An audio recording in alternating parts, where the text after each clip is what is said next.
High friends, welcome back to our YouTube channel. आज आपण शेवग्याची रस्सा भाजी पाहणार आहोत, ती पण एकदम झटपट आणि साध्या सोप्या पद्धतीने। चला तर मग व्हिडिओला लगेचच सुरुवात करूया। सगळ्यात पहिले तर कढईत आपण ठेवायचं, एक तांब्या भरून पाणी घालायचंय।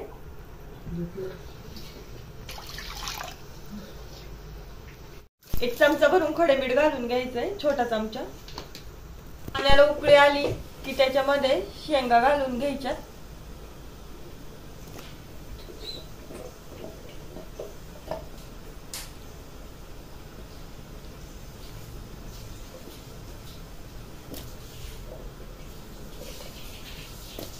मिठाच्या पाण्यात उकडण्यामागचे इंटेन्शन एकच असतं की कधी कधी शेंगा कडवट असतात, तर त्या अशा उकडून घेतल्या की त्यातला कडूपणा निघून जातो।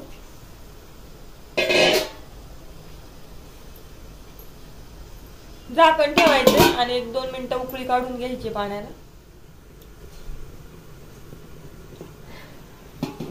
झाकण काढल्यावर पाहायचे का पाण्याला आपल्या दणदणीत उकळी आली आहे। पूर्ण शिजून नाही द्यायचे शेंगा, फक्त एक बॉईल काढून घ्यायचा।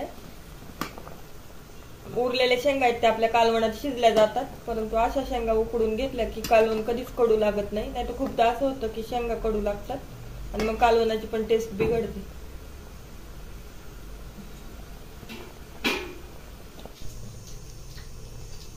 ज्या कढईमध्ये आपण बिना कांदा लसणाची शेवग्याच्या शेंगांची भाजी बनवून घेतलेली, त्याच कढईमध्ये आता आपण कांदा लसूण घालून कशी बनवायची ते बघणार आहोत। यासाठी 3 ते 4 पळ्या तेल तापवायला ठेवायचे। इथे 2 चमचे कांदा खोबऱ्याचे जे वाटण आपण बनवून ठेवतो ते घेतलेले आहे। हे वाटण म्हणजे काही नाही, आपला जो कांदा असतो रेग्युलरचा तो बारीक कापायचा आणि त्यातलं पूर्ण पाणी निघून जाईल इतकं तो भाजून घ्यायचा आणि खोबरं पण किसून भाजून घ्यायचंय किंवा मग कापून भाजून घ्यायचंय आणि त्या दोघांचं वाटण करायचंय। ते फ्रीज मध्ये तुम्ही महिनाभर स्टोर करून ठेवलं तरी पण ते आहे तसंच राहतं। या वाटणामध्ये 1 चमचा भरून लाल तिखट घालायचंय आणि अर्धा चमचा काश्मीरी लाल तिखट घालायचंय। काश्मीरी लाल तिखट घातल्याने आपल्या कालवणाला चव खूप चांगली येणार आहे आणि मिरची मसाल्यामुळे चव चांगली येणार आहे।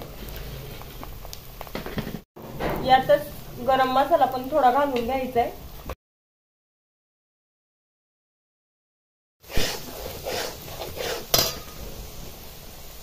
पावडरचे मसाले घालून झाल्यानंतर ना त्याच्यामध्ये आपण खोबऱ्याचं वाटण घालून घेणार आहोत 1 चमचा भरून।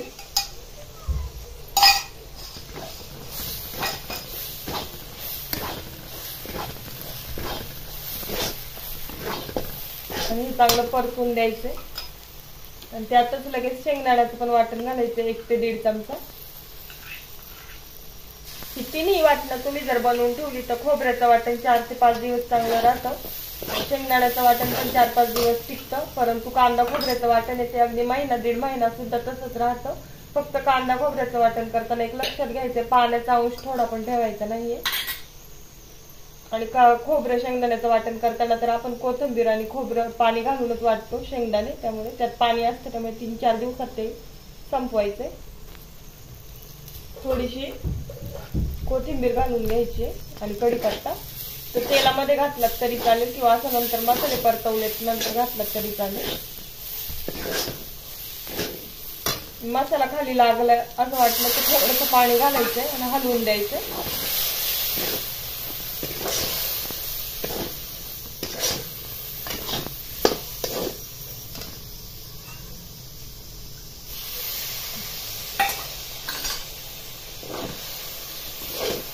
पाहू शकता कांदा खोबऱ्याचं जे वाटण होतं त्याच्यामुळे आपल्या भाजीला वेगळाच असा कलर आलेला आहे, चॉकलेटी।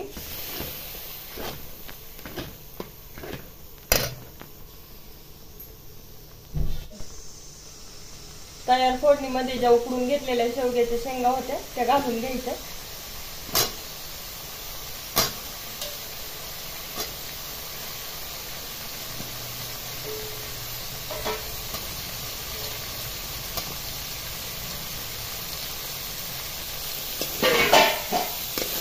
आणि मसाल्याला पूर्ण कोट होतील शेंगा अशा पद्धतीने हलवून द्यायचं आणि मग पाणी टाकायचं।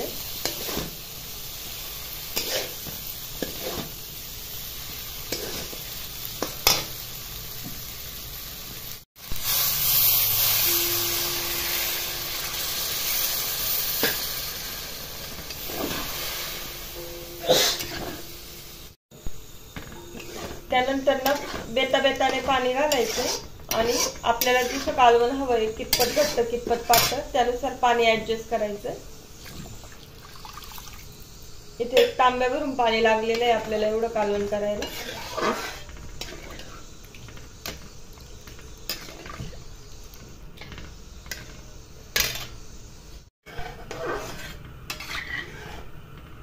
आता आपल्या कालवणाला एक दणदणीत उकळी काढून घ्यायची. पण उकळी काढायच्या आधी त्याच्यामध्ये 1 चमचा भरून मीठ घालून घ्यायचंय.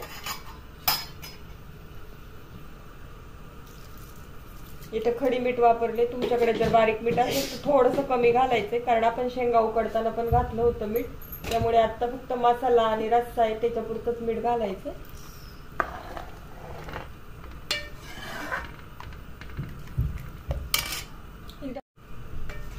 एकदा पळीने चेक करायचे कालवणाची कन्सिस्टन्सी कशी आहे, कारण थोडंसं शिजल्यानंतर ना ते घट्ट होईल. परंतु आता जर हवा असेल तर तुम्ही थोडं पाणी वगैरे टाकायचं असेल तर टाकू शकता, आणि अजून घट्ट करायचं असेल तर थोडं शेंगदाण्याचं वाटण वाढवायचं. पाहू शकता आपल्या कालवणाला एक दणदणीत उकळी आली आहे. तर गॅस मोठा होता उकळी आल्यावर, गॅस थोडा बारीक करायचा आहे आणि शिजू द्यायचंय.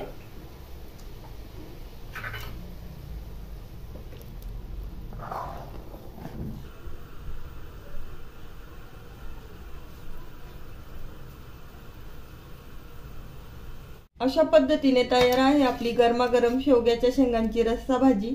चला तर मग लगेच सर्व करून घेऊया.